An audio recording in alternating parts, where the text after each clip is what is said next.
You can set these parameters for yourself that are more realistic or more in line with what you actually want, as opposed to what you think other people are doing. So one thing that came to mind is, you might say that for the first 3 months, because my priority is to make money and stabilize myself and not feel pulled into another full-time job, I am going to say yes to everything. But as soon as that 3-month mark I've crossed that line, I'm going to be really picky about what I take and what I don't take, because I've already achieved that goal of making enough money to stabilize myself. So now I know that that is possible. I'm not going to be worried about that.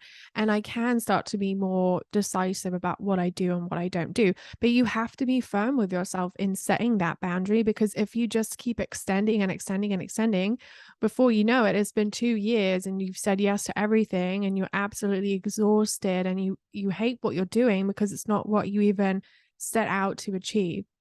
So I could go on and on, but I'd love to hear your thoughts on that.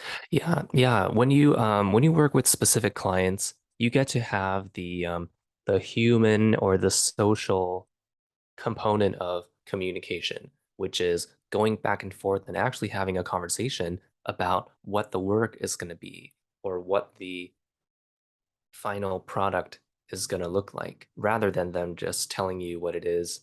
And then if you say yes too quickly, then you're stuck with just the physical situation and you kind of lose the chance to do more communication. Of course, you can check in like during the job and see if you're on track, and that's really important to practice as well.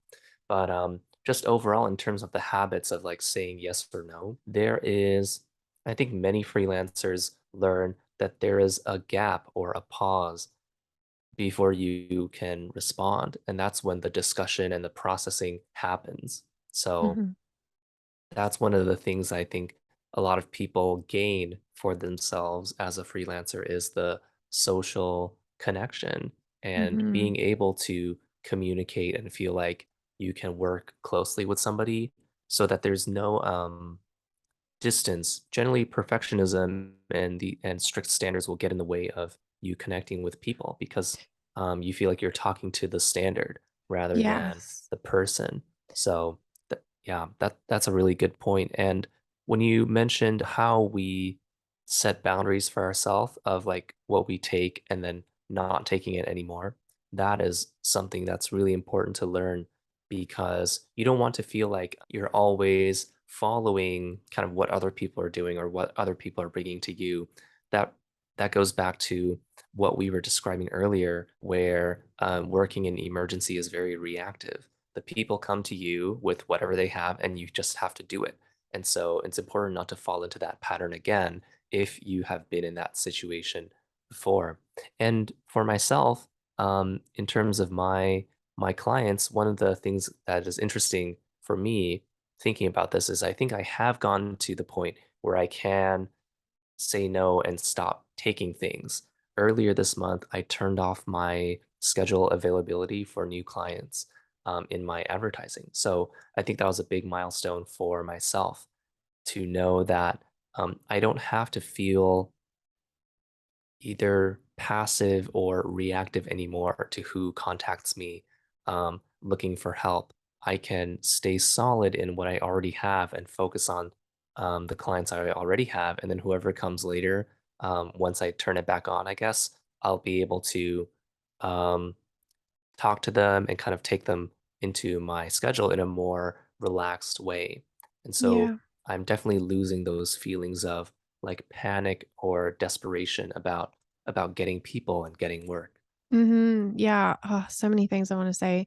Um, Definitely you have control over your marketing and who you're attracting and who you get to take on and who you don't. A lot of times people are afraid to start pitching because they worry that they're going to have an influx of work that's too much for them to handle, but they forget that they have the autonomy and the control of that situation, and they can say, actually, I'm not available anymore. And you can, like, for example, we have spots open for coaching next month. And so I've been talking about that and letting people know that there is space if you want to come in. If we're getting full, if I'm getting too busy, I don't promote that because I don't want, to take on too much.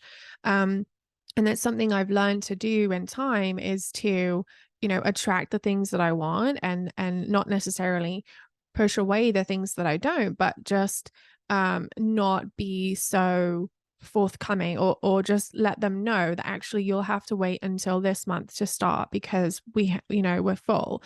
And so I will do that with clients, I will do that with students, I'll do that in whatever capacity I need to. We decided not to run a group program next month, whereas the past few months we've always had one, and that's just because I feel like having a break. And past me wouldn't have been able to do that, because past me would have set this standard for myself that, well, I've been doing it every month, so now I need to at least do it every month, if not more than once a month.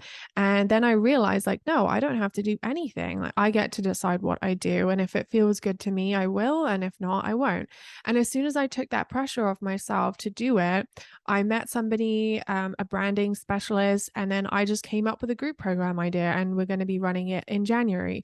So I realized, like, I still want to have creative ideas flowing. I still want to do group programs, but the timeline just made a lot more sense to do it in January for him and for me. And that's what we ended up doing. And it happened so naturally because I was open to that, and I knew what I would and would not take on, and what felt good and not good to me. And that is a case of like trusting yourself and having these boundaries that you actually enforce.